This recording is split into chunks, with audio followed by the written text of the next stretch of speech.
Do you want to do, because Luis decided to do 45 plus 5. Do you want to do 40 plus 10 or 45 plus 5? Just to. I'd rather do continuous flow and people interrupt throughout. But if they want, if you prefer to have questions at the end, it's fine also. It's just yeah. Okay, continuous flow then.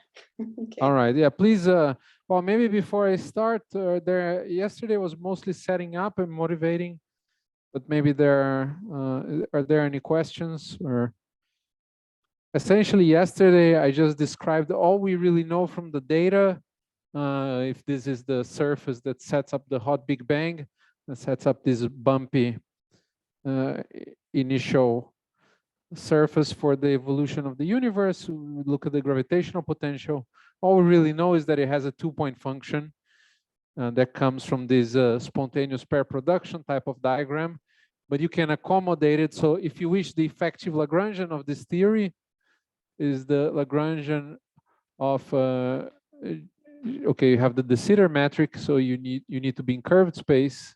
In order to achieve accelerated expansion, you need the de Sitter-like metric, but then all you really probe at this stage is the free field approximation, which of course we expect whatever happened during inflation to be much more complicated, but that's all we've been able to measure.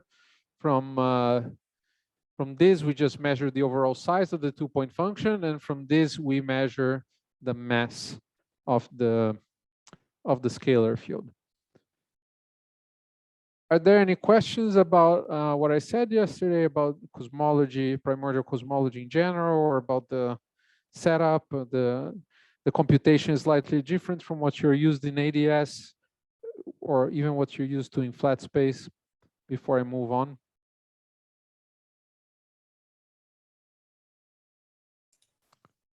Okay.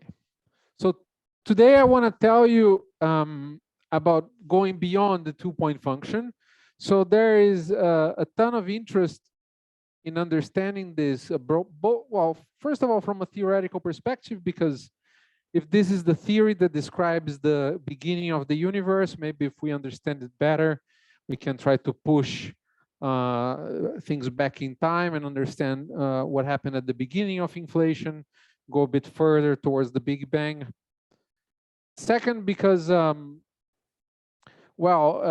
perhaps we'll be able to confront this with new observations and really measure these types of effects. So in order to have a detection, or we need to know what we're looking for. So we need to understand if there was a specific process that gave rise to some non-trivial correlation function, then how can we read off the physics of what gave rise to the correlation function? Is it true that you can write down any correlation function? Does anything go? And we know that that cannot be the case, because you have the correlations to be set up by some causal unitary evolution, and they must conform with the symmetries that we expect inflation to realize. So there are rules of what kind of processes could give rise to these non-trivial correlation functions. So today I want to describe to you a bit what happens at low points. So why do we care about low points? It's essentially because this is a small number. Remember that the 2-point function, the typical fluctuations is of order 10 to the minus 5. Right? That's the size of the fluctuations in the cosmic microwave background. And it's roughly speaking the size of the fluctuations of the gravitational potential here at the hot Big Bang. So every time you try to correlate a larger number of points, then you pay a price. And you have to look for an effect that is 5 orders of magnitude below what you have already measured. Of course, that's extremely hard to do. And in fact, to some extent, observational cosmologists are doing that. So there are models of inflation in which the model is still weakly coupled, but the weak coupling is not so small that it leads to some detectable a priori level of 3 and 4 point functions. And these effects haven't been measured. So it even allows you to rule out classes of models. So why do we care? Well, we learn about the dynamics of inflation. We learn, for example, about the specific couplings of the inflaton to itself or of the inflaton to new particles. We might be able to do particle spectroscopy. You know, if you measure some non-trivial 4-point correlation function, you might learn about a particle that you haven't detected before and measure off its spectroscopic data, its coupling to the curvature, to the primordial fluctuations, the mass of the particle, the spin of the particle. This is particularly exciting because if you write down simple models of inflation, then the Hubble scale, what drives the, remember there's some exponential expansion going on. What drives the exponential expansion is controlled by the Hubble radius, the Hubble rate. And actually, this is closer to the Planck scale than it is to the LHC scale in typical models. In typical models of inflation, it's something like 10 to the 13 GeV, okay? So this is huge. You're like 5 or 6 orders of magnitude away from the Planck scale. And it's like, I don't know, billion, more than a billion, maybe 10 billion times the energy scale of the LHC. So you have this experiment that nature runs for you at extremely high energy densities. It's probably the highest energy density event in nature, this era of inflation. So therefore, from the point of view of inflation, these particles can be extremely heavy. So inflation is very efficient at producing particles with mass all the way up to this value of Hubble. So as long as the mass of the particle is smaller than or order Hubble, then this process is efficient.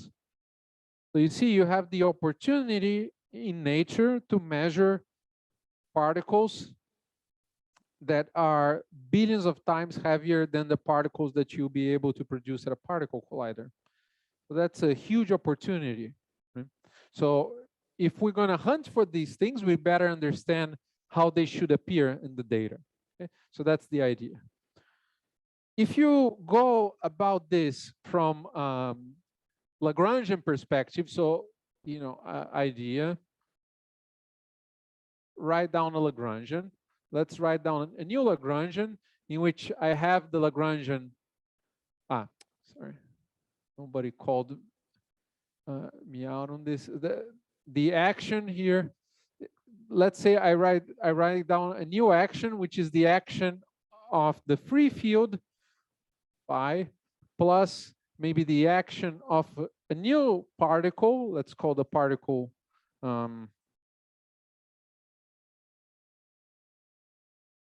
sigma. So there's the free field action for a particle sigma, and maybe there's some coupling. Let's say integral. This is bad notation. Let me call it lambda.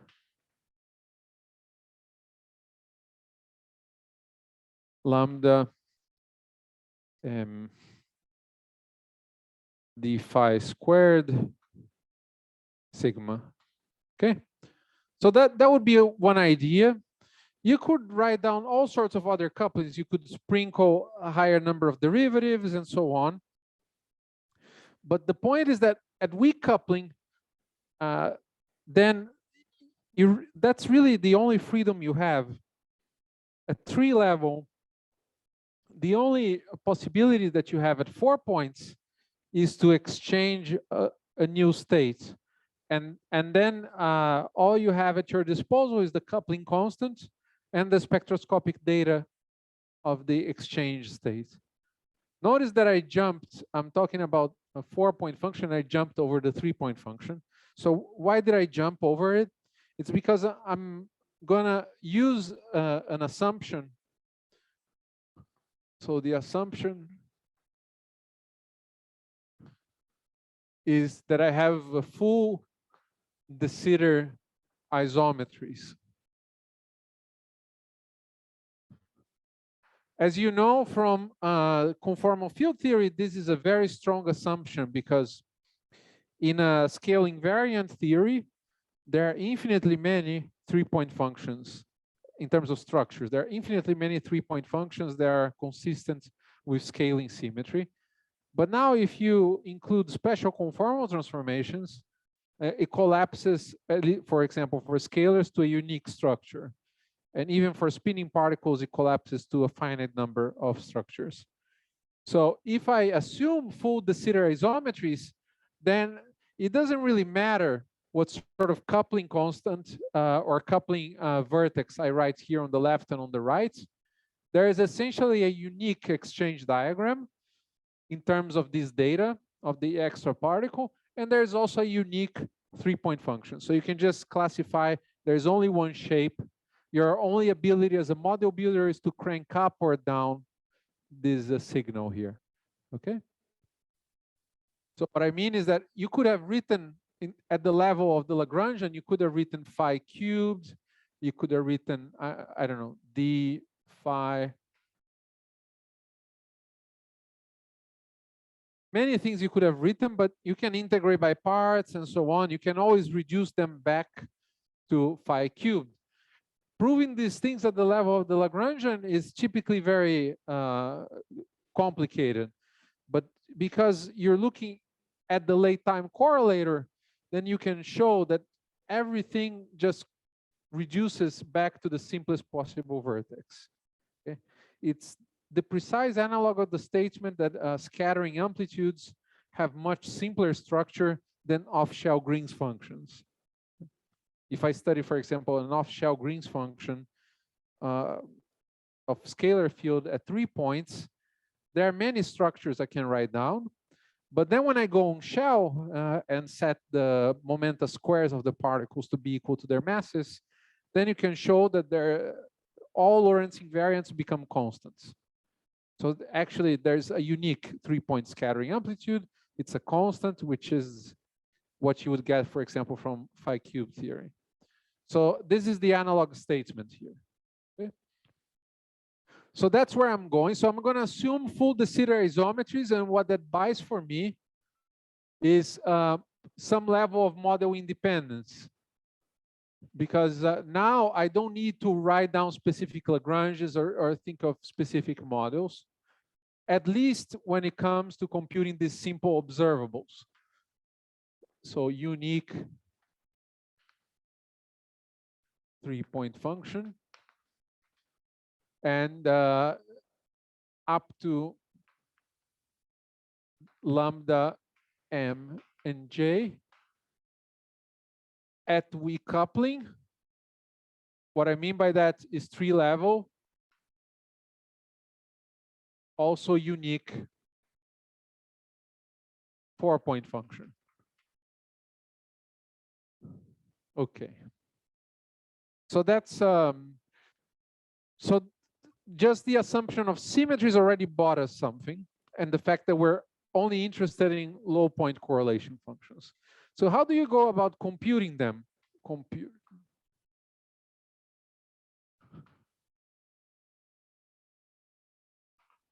So first idea you could have is to use explicit bulk perturbation theory.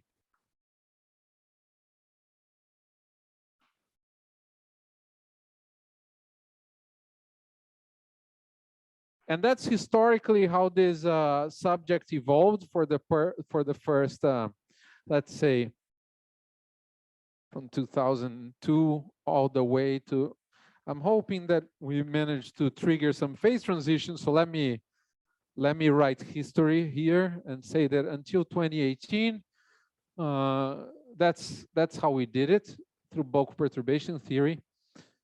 And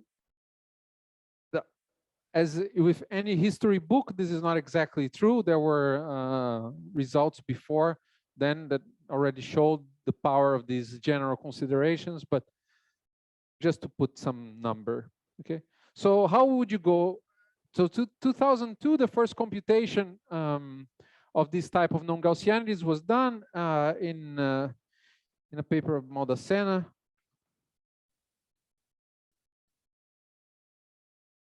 And at the same time, there was another paper by Aquaviva et al., Aquaviva, Bartolo, Matarese and Giotto. And actually, it's interesting to look at both papers, because the bottom paper followed standard like 80s type of cosmological perturbation theory, and it's super complicated. And actually, they only managed to compute the 3-point correlation function of inflation at a specific. So just a little history lesson. So what they were computing was the 3-point function, but in inflation. So you take your scalar field, you write down a potential instead of a mass term, and you add Einstein gravity. So it's like a minimal thing, and then you're interested in computing the 3-point function of, if you wish, the Newtonian potential. So what I called zeta yesterday. And so this paper here managed to compute it in the limits in which the triangle is very squeezed. So they computed the signal when I bring 2 of these points very close and the third one far away. And this paper was very innovative in terms of the methodology and so on. In the end, it's really bulk perturbation theory, but technically was there was some a bag of new tricks, and then you can do the whole computation for any kinematics. But it's a mess, because you see, this is a gravitational potential, so it's really a component of the metric. In hindsight, what this computation really is the following. It's that, let's go back to that picture. It's the 4-point function. You go to the city. So this was done in inflation, okay? In inflation. In inflation, you really need to make the metric have some Hubble parameter that changes slowly with time. So this is important. While here, we're working in an idealized universe, which you have complete de Sitter isometry. So if you wish, inflation is eternal. But we know in the real world, inflation must stop. Otherwise, we wouldn't be here.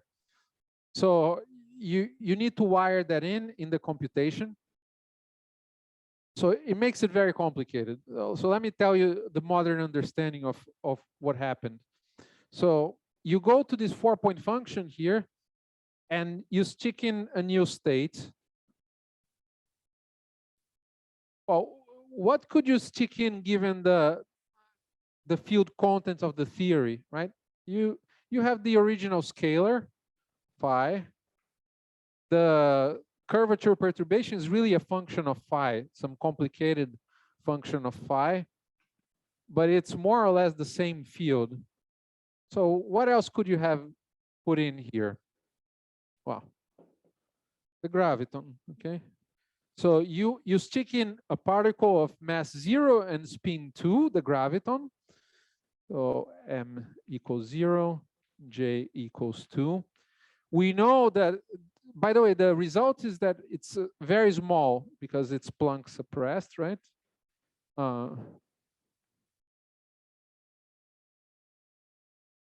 The vertex, maybe 1 over m Planck. So, but this is a 4-point function. So how do you get a 3-point function? Well, as I said, inflation is not exactly de Sitter space. So here's a trick. You take the computation done in the de Sitter space. And now let's make one of the legs. So this is leg 1, 2, 3, and 4. Let's give this leg very long wavelength, okay? Very, very long wavelength. So this guy here is very soft. Let's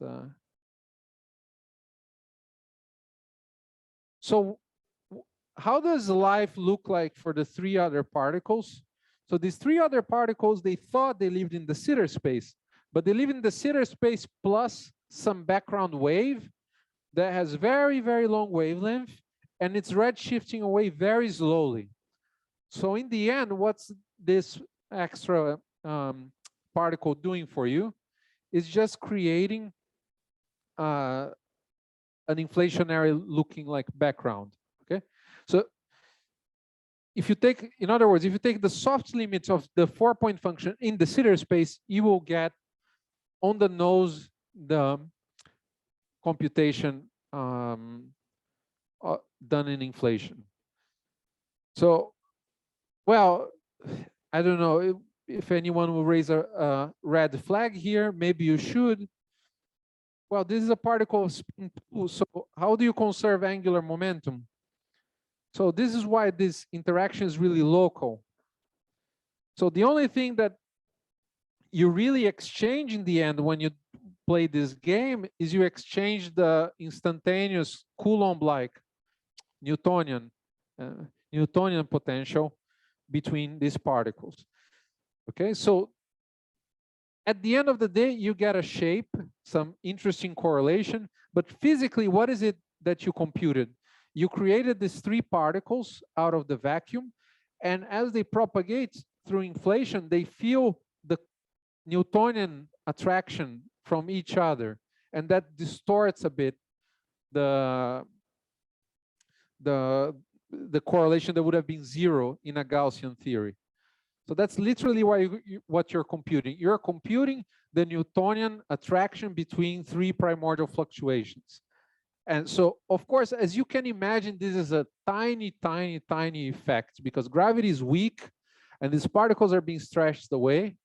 The amazing... Sorry, there's a question there from Guzman. Yes, please. Sorry, I got a little bit lost and also wasn't here at yesterday's lecture, so maybe this is... but this zeta equals f of phi equation, is this some sort of gauge fixing condition or? Yeah, well, so here you have a theory of gravity, so you have to fix the gauge. So in the end, there are really only 3 degrees of freedom, right? 3 degrees of freedom, the graviton and scalar. Now, whether the scalar is the fluctuation of this field phi, or whether the scalar is some local variation, the scale factor of the universe, is a matter of choice of coordinates. So the variable that cosmologists like to talk about is the local scale factor, if you wish, because if the scale factor changes a bit here compared to there, then matter clumps more or less. So that's a very useful variable to think about. But you can think of it as just some complicated function of the original scalar field. The way to map from one to the other is to do the gauge transformation. Here, you have to eat all the fluctuations of this field phi into a choice of clock. It's like the Higgs mechanism, but in gravity. That's yeah. But the dynamics is essentially the same in any gauge, right? You're just seeing the dynamics of a graviton exchange. Thank you. Okay, and then there's another question, Pedro. Yes, Guy. You described recently how come you can compute this 3-point function, how does this angular momentum is conserved. Maybe my question is whether this is similar to this other problem. Like when you say you observe, for example, per creation, when light interacts with matter, you observe that a photon comes in and an electron and a positron comes out, but this is like the fundamental QED interaction. So, and you know, this cannot happen physically in the vacuum with asymptotic, with these asymptotic states, right? Because you cannot conserve momentum. Space, if you put that on shell, you give 0.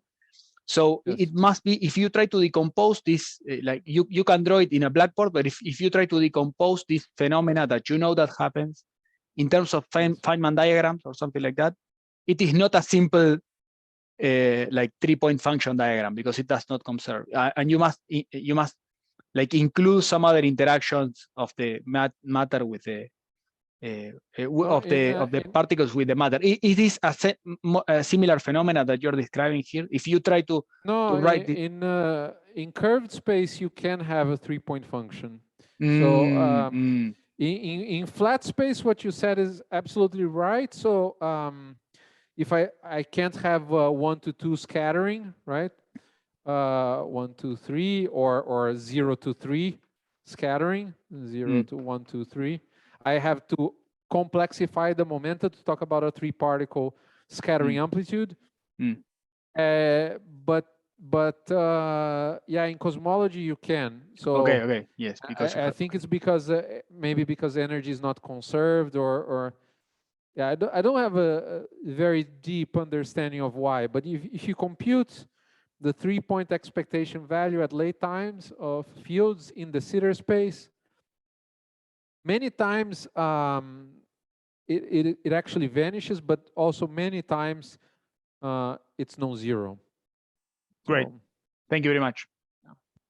Sure. You're welcome. Okay.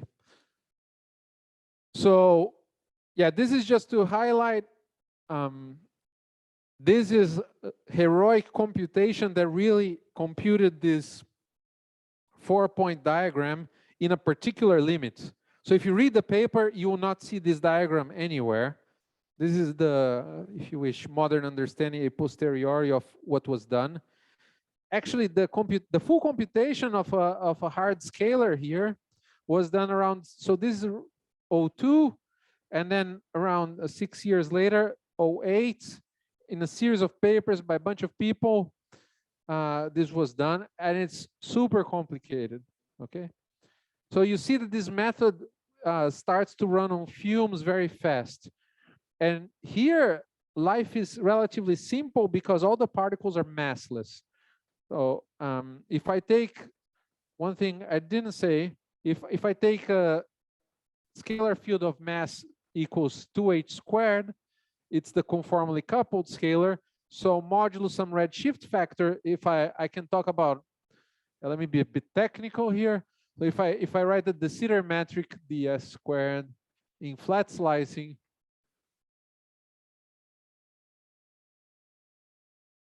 then I go to Fourier space in these comoving coordinates. Then I can talk about a plane wave of given comoving wave number. And then the classical solution, phi k classical as a function of time, is like a plane wave, e to the ik eta, with a redshift factor because it's conformally flat, the background. Now, if m squared equals 0, the case that we care about the fluctuations that survive to late times, the wave function is not exactly like this, but it's almost like a plane wave. So the phi k eta, the classical solution of the equation of motion, looks like this: 1 minus ik eta e to the ik eta. Okay? So modulo this simple polynomial up front, it's a plane wave. Now, if m squared is not any of these values, the solution is a Bessel function. It's some Hankel-like function. It's quite complicated analytic structure. So that's the technical difficulty. So the moment that you give up on having massless particles being exchanged, then it's very hard to keep analytic control using bulk perturbation theory. Just a cartoon. Just a cartoon of what happens. You have to compute 2 time integrals.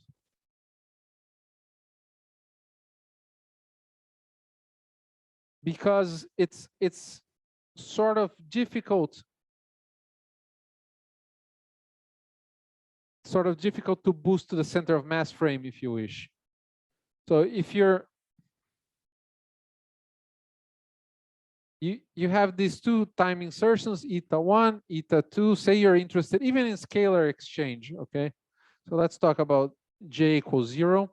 But now let's keep the mass generic because we're interested in this idea of probing new states. We would like to understand how to do particle spectroscopy. phi 1, phi 2, phi 3, phi 4. Then what would you have to do? You would have to stick in like some bulk to boundary propagators. Okay, so this is very impressionistic, but roughly speaking, this 4-point function, let me call it F, because it's not strictly speaking the physical observable. I have to integrate over the 2 times. Okay, so the bulk to boundary propagator is quite simple. It's roughly speaking like plane waves with these extra factors. 1 plus I k1 eta 1, 1 plus I k2 eta 1 e to the I minus I k1 plus k2 eta 1. That's fine. Then you do the same thing for the particles on the right. 1 plus I k3 eta 2, 1 plus I k3 k4 eta 2 e to the minus I k3 plus k4 eta 2. That's so far so good. Actually, if you now if I need to stick in some bulk to bulk propagator of the bulk to bulk of the massive particle eta 1 eta 2 m, and that's really the problem. So this is, you know, product of theta functions times product of Hankel functions. You have to rotate the contour to select the vacuum to damp these integrals and so on. So this is a mess. Okay. So how do you go about so solving the integral is hard. You can plot it on a computer. Even in the computer, it's kind of tricky because of their convergence issues. Solving the integrals is hard. The other examples, you could do it essentially because either you compute contact stuff, in which case you have to do a single time integral. It's not the end of the world. You can do it. Or the bulk to bulk propagator involves plane waves, and then with some hard work, you can do it. Now for generic mass, it's quite complicated. But then comes this idea, well, largely inspired by holography, that maybe there is a question that you can ask that involves only the boundary momenta, because that's really all you have access to. Something that doesn't talk about explicit time evolution, that maybe gives you a better handle on this object, on this 4-point function, okay? Well, so this is the philosophical points. How would you go about actually making this concrete? So one way to do it is the following. One way to do it. So 2, if you wish, Bootstrap. The first idea of some sort of Bootstrap is for cosmology. So the first idea is don't compute the time integrals. Find another problem.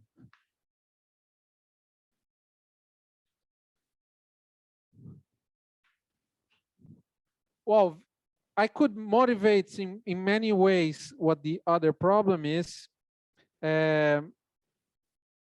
How much time do I have? Sorry, I kept.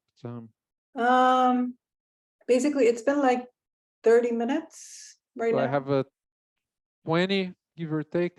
Exactly. Okay, thanks. So you want to find another problem. So, well, maybe if I keep going back to other setups. So if you think about scattering amplitudes, people have run into this, not a tree level perturbation theory in flat space, at least for scalar particles on the outside. is very simple. There are surprises already for spinning particles, but that's a story for another day.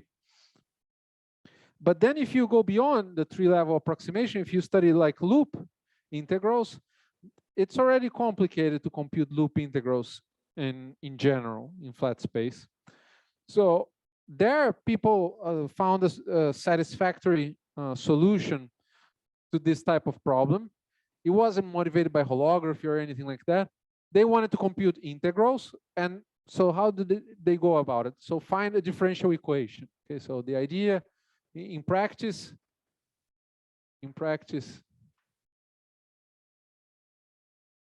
find the differential equation. Usually it's easier to solve than solving an integral.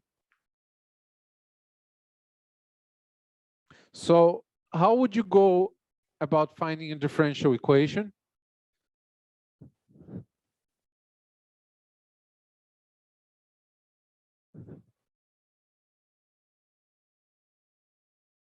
So the bulk to bulk, let's look at this concrete example, and then I can, oh God, okay. Sorry, there's the sound, there's another concert today. So there's this bulk to bulk propagator. We don't hear anything. And the bulk to bulk propagator solves the Klein-Gordon equation. So it will solve something like box plus m squared g bulk to bulk, and where this box here acts on or the time derivatives say are with respect to eta 1, okay, eta 1 eta 2 equals delta eta 1 minus eta 2. Okay, it's just the usual Green's function equation. So if you could somehow act on the outside with an operator that if I pass it through the integral, it ends up hitting this G bulk to bulk with the Klein-Gordon box operator, then you're in business, because then imagine if you could do that. Imagine you find O. Imagine you find O such that O F equals integral d eta 1, d eta 2, ta ta ta, box plus m squared G bulk to bulk. Ta ta ta. So this becomes a delta function, then one of the integrals is trivial, and the second integral only involves plane waves. Maybe times some polynomial, but I can handle the polynomial. Okay. So now we're in business. The tricky bit is to find an operator that produces time derivatives on the inside. And the miracle is that you can. It's not exactly a miracle, because there is some intuition here coming from the fact that inflation stretches stuff, right? So as inflation goes on, it stretches stuff to longer and longer distances. So when I correlate long distances in the sky, I am looking at stuff that was formed very early on during inflation, because then the pair of particles, if you wish, was stretched for a very long time and was stretched to very long distances.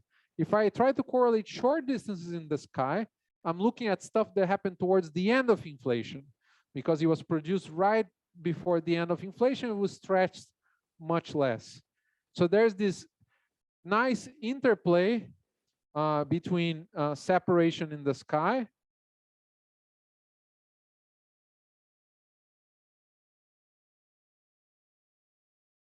and time evolution.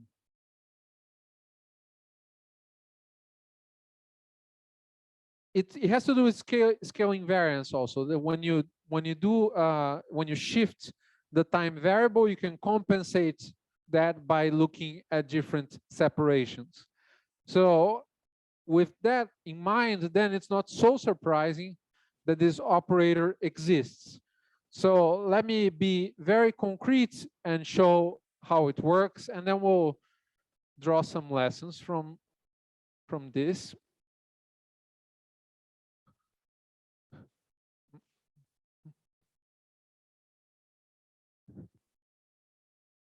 So that's the idea. So there is an operator. So first of all, in this example, I can use the benefit of hindsight, and I can massage it to a simpler problem. Okay. So this function f is really simple operator O 1, 2, 3, 4 that depends on all the four momenta acting on a function. Let me call it little f. And you can show explicitly that you can just play around and rescale.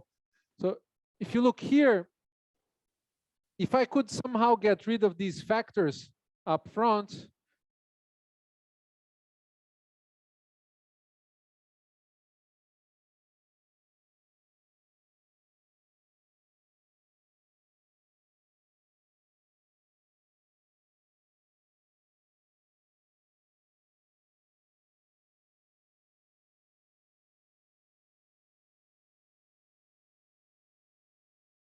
Sorry, the audio. I We- can't hear him. I Yeah. can't. Guy, like something happened to your Not here. microphone like a few seconds ago. I can't hear you. You are not muted though. It is not that Zoom muted. It probably is the I think battery of you're the on. microphone.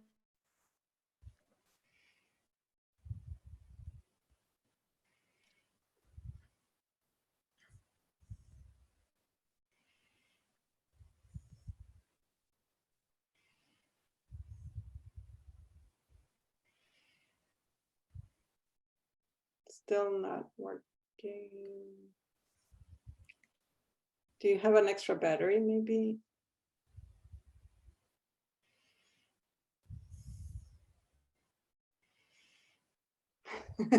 The trick of reversing the battery. Sometimes it works. Yeah, why not?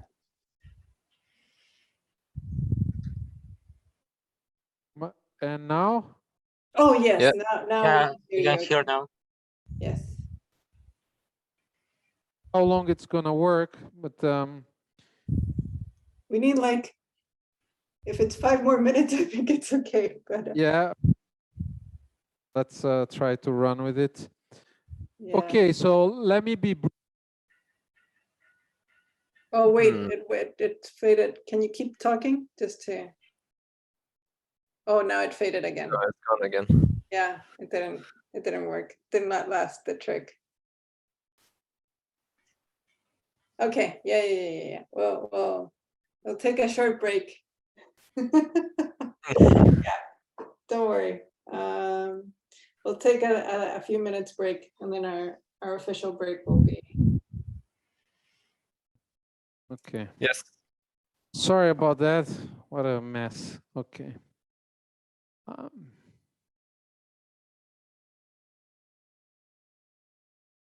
So should I continue? I'm almost done. Yeah, if you take like another 5 to 10 minutes, maybe it's okay, I think. Okay, I'll try to make it shorter. So, well, okay. So the point is that there is an operator that just strips out this this stuff here, and then because of scaling symmetry, I can just create dimensionless ratios of these combinations here. So it wouldn't surprise you that there is, if I call this a thing here, S over K1 plus K2, S over K3 plus K4. Let me call this a thing U and V, these variables. Then what happens is that there is a differential operator, delta U. Let me call it U squared, 1 minus U squared, d2U minus 2U cubed du. It's a hypergeometric operator. It's second order because you need to generate the Klein-Gordon operator. And then what happens is that you get delta U plus essentially m squared, but let me be a bit precise, m over h squared minus 2, acting on the function little f, equals a very simple function. It's like a rational function, okay? And notice that this only depends on the momenta on the left. So if you wish, this is the operator that implements acting with the Klein-Gordon box that depends on only eta 1. And there will be an analogous thing in terms of this variable v.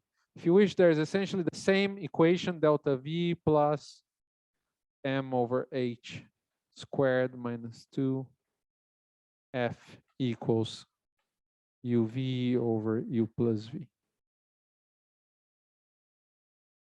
So at 0th order, this already saves you from being doomed in this more complicated problem. So this is a second order ODE. It's an ordinary differential equation, a single variable that you can solve with like 19th century mathematics. The challenge is to solve both of them simultaneously and implement all the boundary conditions. So the boundary conditions come from two physical requirements. The first physical requirement is that the function should be smooth for all momenta in the physical sheet. So you shouldn't be able to find the signal that blows up when you're just dialing the momenta, which generic solutions of these equations will have some singularities at physical momenta, which of course, their solutions of the equations, it would be fantastic. You would look up in the sky, you'd see a huge correlation, but that if you stare at the formula, you'll see that it's smooth everywhere as long as the momenta are positive.